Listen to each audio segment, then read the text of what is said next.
কিরে ওই কিরে দেখেন ভাই, দেখেন তরমুজ চিনার উপায় দেখেন। ফুলটা যদি বড় থাকে তাহলে ওই ফলটা কাঁচা, হয়তো ভিতরে কিছু পাকছে। আবার এই যে দেখেন একটা আছে ছোট ফুল, অনেক, এই ফলটা অনেক পাকা, খাইতে অনেক মিষ্টি লাগবো।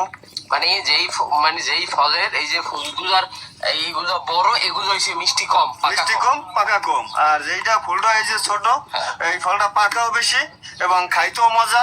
আবার 2 টাকা দিয়ে, বেশি টাকা দিয়ে কিনলেও ফালান যাইবে না, মিষ্টি ভালো, মিষ্টি হবে, লস নাই।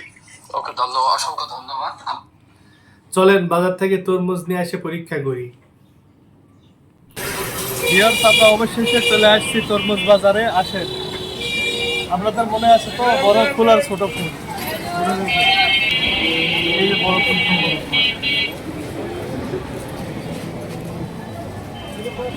কোথায় কেজি?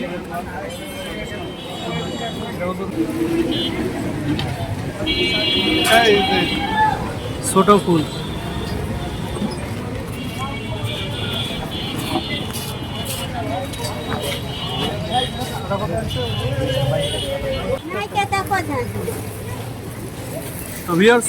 বাসায় যাই এই দুটা পরীক্ষা হবে, চলেন।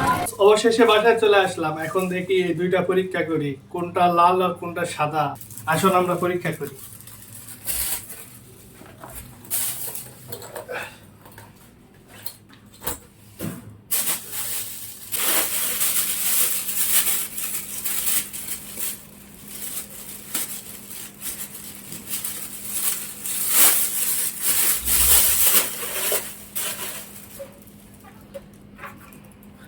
এটা হলো বড় ফুল।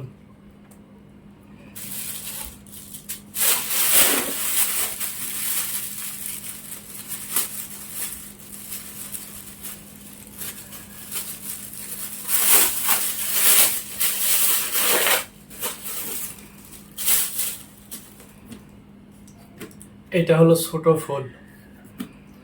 তা আগে আমরা বড় ফুলটি কেটে দেখব। বড় ফুলটির মধ্যে বড় ফুলটি কিরকম হয়। এটা একটু হালকা শক্ত টাইপ,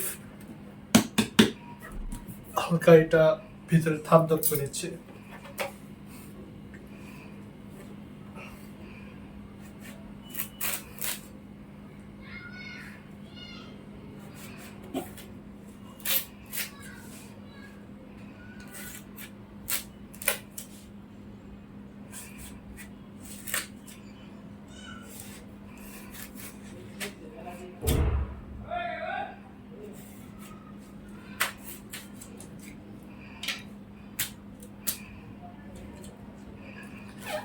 দেখা যাক, দেখা যাক, দেখা যাক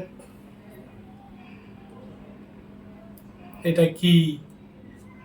যাই হোক, এখন এটার পরীক্ষা শেষ। এখন এটা হলো ছোট ফুল।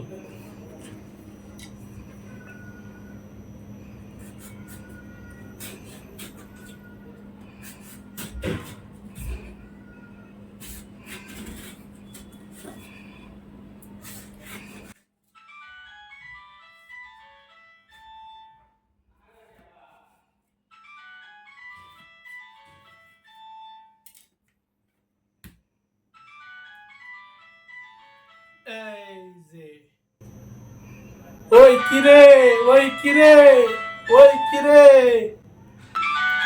এই হলো আমার দুই তরমুজের পরীক্ষা। এখন আপনারা কমেন্টে বলবেন কোনটা বেশি ভালো। আমি আবার খুলে দেখাচ্ছি।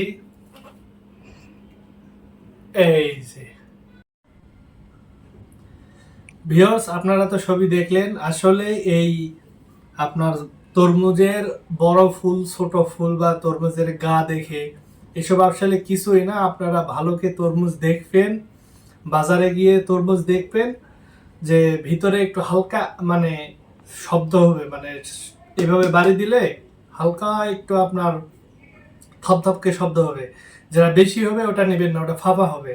আর যারা বেশি একবারে টাইট টাইট মনে হবে ওটাও নেবেন না, তাহলে এরকম হবে। তো আমাদের চ্যানেলটি সাবস্ক্রাইব করে আমাদের সাথে থাকবেন নেক্সট কোনো ভিডিও সবার আগে পাওয়ার জন্য।